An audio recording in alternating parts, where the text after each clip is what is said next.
Aferin. Tamam. Geç oraya. Gel.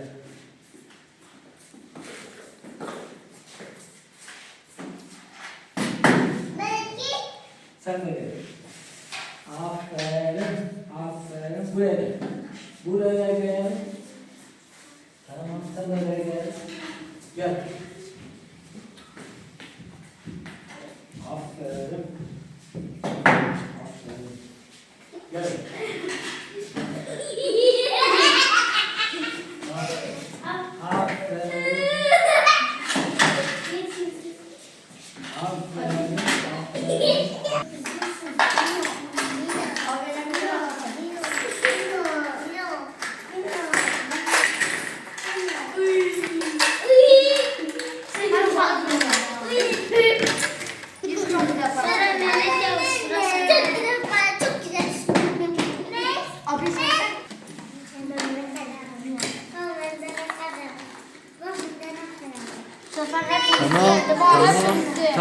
Tamam.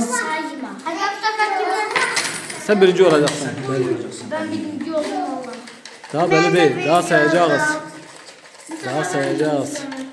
Yok bu sefer ben birinciyim. Geç abi.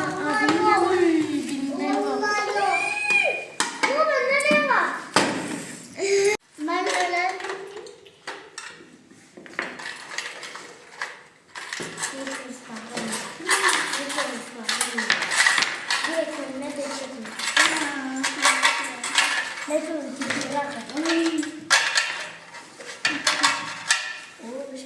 Tamam hele diğerlerini aç. Tamam. Tamam. Elleme. Mehmet Yavuz elleme. Mehmet Yavuz kalsın. Tamam. Bununkini aç. Sen geç. Mehmet. Da çık.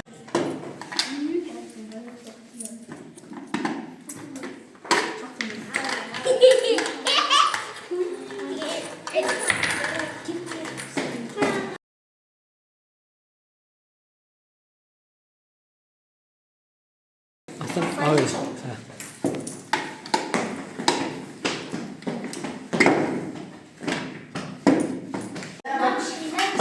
Dedeye bak.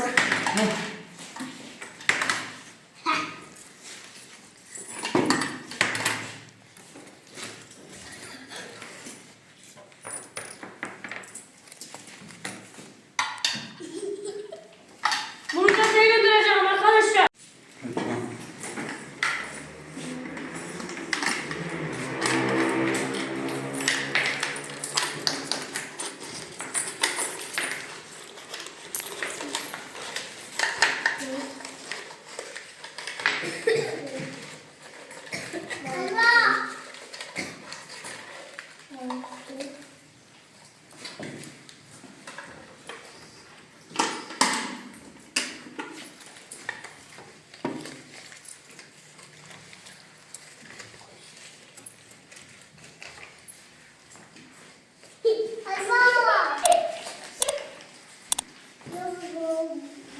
Baba.